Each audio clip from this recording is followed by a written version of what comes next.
Alhamdulillahi Rabbil Alamin wassalatu wassalamu ala Rasulillahi Karim wa ala alihi wa ashabihi ajma'in, amma ba'd. Muli ay tatalakay tayo ng mga bagay na pinagbabawal sa Islam. Ang pamamatyag sa pamamahay ng iba. Ang Allah subhanahu wa ta'ala ay nagsabi, "O kayong mananampalataya, huwag pumasok sa pamamahay ng iba maliban sa inyong pamamahay hanggat kayo ay nakahingi ng pahintulot at naibigay ang pagbati sa kanila." Suratul An-Nur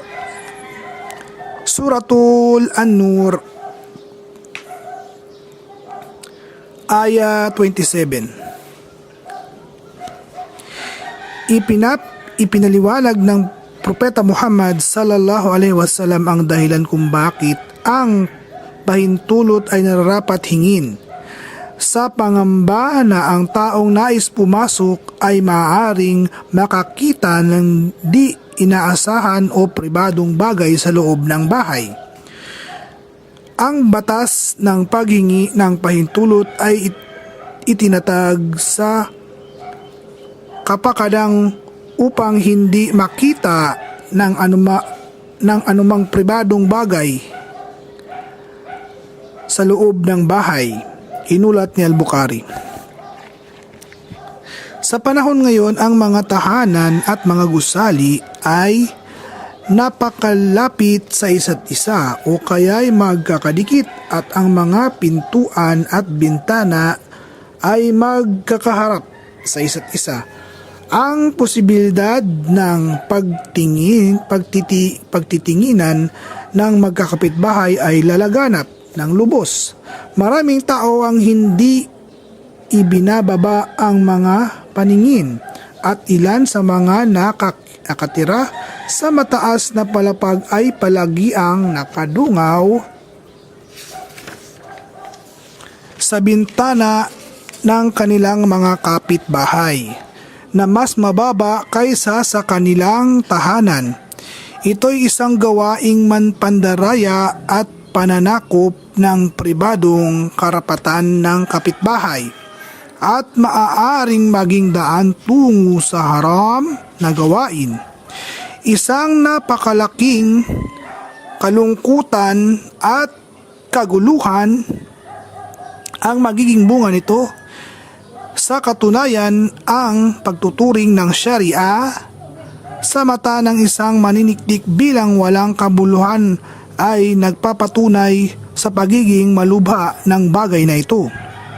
Ang sugo ng Allah subhanahu wa ta'ala ay nagsabi, "Sino man ang tumingin sa loob ng pamamahay ng iba nang walang pahintulot, ipinahihintulot sa kanila may-ari ng bahay na sundutin ang kanilang mga mata papalabas."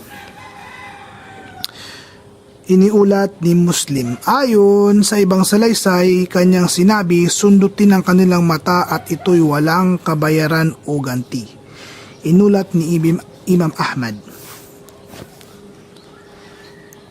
Ating talakayin sunod dito, ang pinagbabawal pa rin ang pag-uusap ng dalawa na hindi kasali ang ikatlong kasama.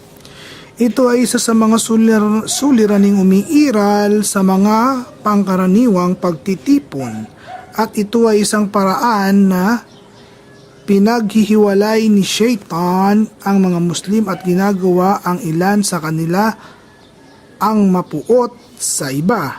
Ipinaliwanag ng Propeta sallallahu alaihi wasallam ang batas at katuwiran nito. Kung kayo ay tatlo, magkagayon ang dalawa ay hindi maaaring mag-usap ng pribado ng hindi kasali ang ikatlo hanggat kayo ay masalihan ng ibang tao sapagkat ito'y magiging sanhi ng kanyang pagkalungkot. Inulat ni Al-Bukhari. Katulad din ito ng tatlong taong nag-uusap na hindi kasali ang ikaapat. at marami pa at ang dalawang taong nag-uusap ng salitang hindi naintindihan ng pangatlo sapagkat ito'y walang pag-aalinlangan isang uri ng panghahamak sa pangatlo at nagbibigay ng palagay na siya ay sinasadya nilang saktan. At iba pa. Sunod nating talakayin ay ang isbal.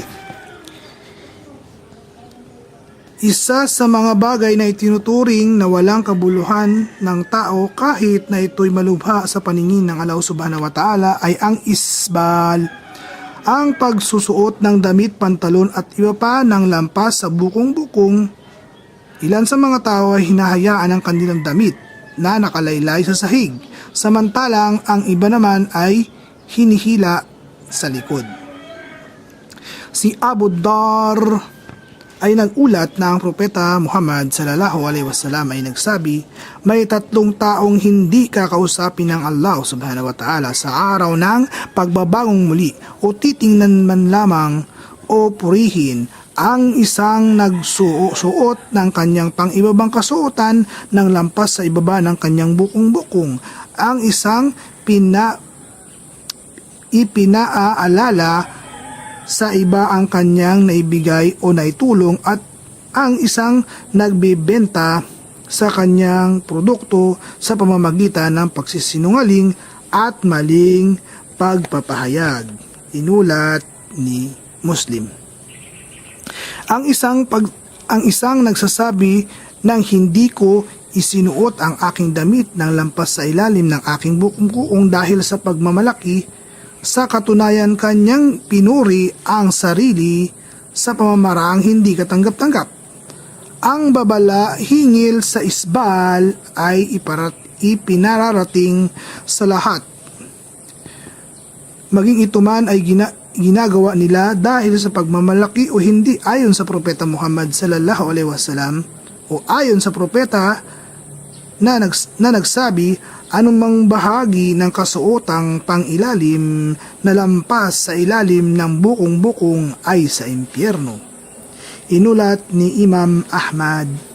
Ang isang tao na ang kanyang isbal ay sanhi ng kanyang pagmamalaki ay hinggit na may matinding parusa kaysa sa isang walang gayong layunin.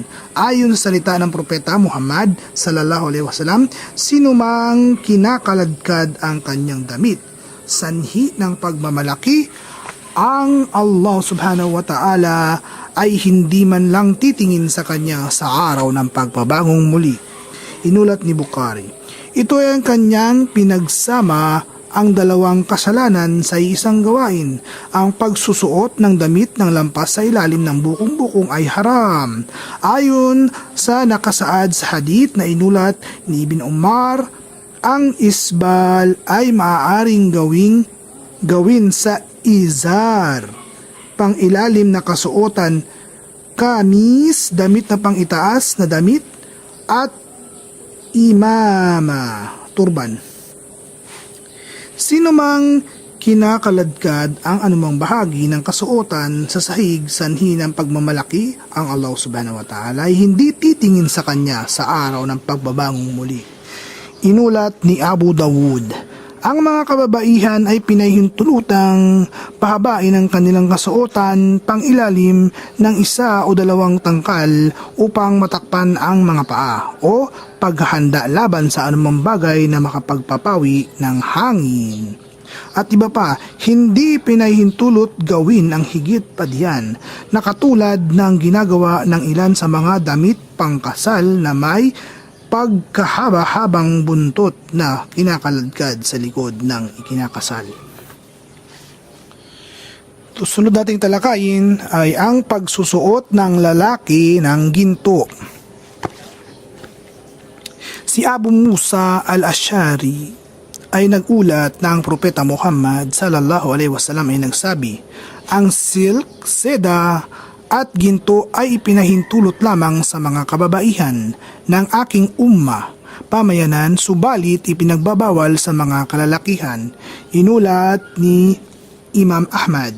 Sa panahon ngayon, ang mga Sa panahon ngayon, ang mga pamilihan ng ginto ay puno ng iba't ibang bagay na nakadisenyo para sa kalalakihan katulad ng relo, botones, panulat, lalagyan ng susi, medalya at iba-ibang uri nangyari sa ginto. Isa sa mga pangkaraniwang kasalanan ng matatagpuan sa mga patimpalak ay ang mga regalong relong ginto, panlalaki. Si Ibn Abbas ay nagulat na nakita ng sugo ng Allah subhanahu wa ta'ala ang isang lalaking may suot na gintong singsing. Kinuha niya ito at tinapon sa isang tabi at nagsabi, nais ba ng isa sa inyo ang kumuha ng nagbabagang apoy sa impyerno at hahawakan ito sa kanyang kamay?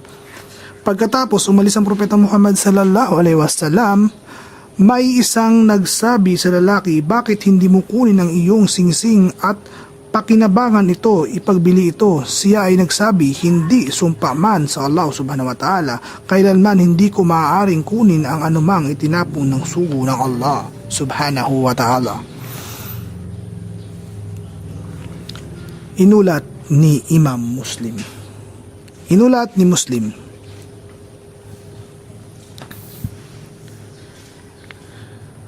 Ang sunod na ating talakayin ang pagsusuot ng babae ng mahahalay na damit. Sa panahon ngayon, isa sa mga paraan na tayo ay inaatake ng ating mga kalaban sa pagsira sa ating lipunan ay ang pamamagitan ng pamamagitan ng modang kanilang dinidibuho at tinataguyod na naging tanyag sa mga Muslim. Ang mga modang ito ay hindi nasasabing nagtatakip ng lahat ng bahagi ng katawan. Ang mga ito ay nagpapaiksi, na naaninag ang loob at masisikip.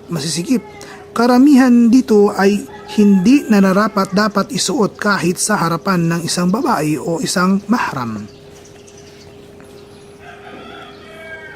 Ang Propeta Muhammad sallallahu alaihi wasallam ay nagsabi sa atin na ang Propeta Muhammad sallallahu alaihi wasallam ay nagsabi, ang atin na ang uri ng mga kasuotang ito ay dilitaw mula sa mga kababaihan sa huling panahon na nahulat sa hadith na isinalaysay ni Abu Hurairah radhiyallahu an, may dalawang uri ng tao sa impyerno na hindi ko pa nakita, mga taong may latigo na parang buntot ng baka na nilalatigo ang mga tao, at ang mga babaeng may damit subalit nakahubad na naglalakad ng may pang-aakit, na ang kanilang mga buhok ay parang umbok ng kamelyo na nakalaylay patagilid. Sila'y hindi makakapasok sa paraiso o kahit man lang amoy ng halimuyak nito, bagaman ang halimuyak nito ay malalanghap mula sa ganito o ganong layo. Iniulat ni Muslim.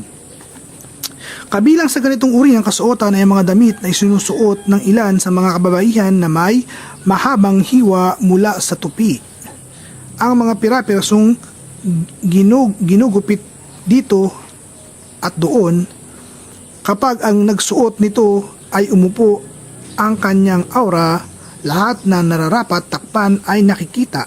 Sa katunayan, sa pamamagitan ng pagsusuot ng naturang kasuotan, ang isang babae ay gumagaya sa kuffar at sumusunod sa kanilang moda at disenyo ng pagpapakita ng kasuotan. Hingin natin sa Allah subhanahu wa ta'ala na pangalagaan niya tayo mula sa lahat ng mga ito. Isa pang maalalang bagay ukol sa pananamit ay ang masamang larawan na nakikita sa ilan ng mga kasuotan, tulad ng larawan ng mga aawit, bote ng alak, larawan ng hayop, at ipinagbabawal sa Islam, krus, larawan ng mga masamang samahan o masamang salita na hindi nababagay sa mga mararangal na tao na maaaring naisulat sa mga salitang banyaga. Sunod nating italakay ay ang pinagbabawal pa rin sa Islam, ang pagsusuot ng piluka. Si Asma bin Abi Bakr ay nagsabi, isang babae ang dumating sa Propeta Muhammad at nagsabi, O sugo ng Allah, may anak akong babae na malapit ng ikasal. Siya ay nagkalagnat at nawala halos ang kanyang buhok. Maaari ko ba siyang pagsuotin ng totoong buhok? Nang hindi totoong buhok, piluka sa kanyang ulo, siya ay nagsabi, isinusumpa ng Allah. Ang sino magsuot ng di totoong buhok at ang sinumang tumutulong dito para gawin. Inulat ni Muslim. Si Jabir ibn Abdullah ay nagsabi, ang Propeta Muhammad sallallahu alaihi wasallam ay nagsabi, ang propeta ay nagbigay ng matinding tagubilin na walang babaeng nararapat magdagdag ng anumang bagay sa kanyang ulo. Inulat ni Muslim.